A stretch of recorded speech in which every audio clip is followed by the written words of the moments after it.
তো বন্ধুরা দেখতে পাচ্ছ এটা কি ভাত বলো,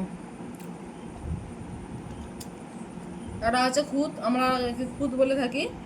মানে চালটা মানে ধান ভাঙার সময় কিছুটা চাল এরকম আধা ভাঙা হয়ে বেরিয়ে আসে, তো এইটাকে আমরা খুদ বলি।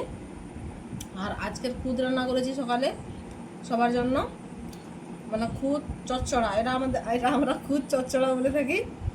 আর দেখতে পাচ্ছ পেঁয়াজ লঙ্কা টঙ্কা দিয়ে করা হয়েছে এই খুদ ভাত, আর এর সাথে এই হালকা লঙ্কা, আর দেখতে পাচ্ছ এই আমের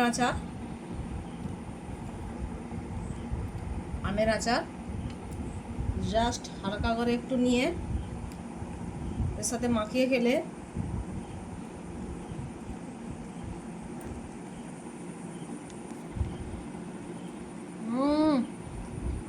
জাস্ট অসাধারণ, মানে বলা যায় না। হালকা একটু ঝাল ঝাল এই আমের আচার, টক টক, আর এই খুদ ভাত তোমরা খেয়ে দেখো, তাহলে বুঝতে পারবে আমি কি বলতে চাইছি।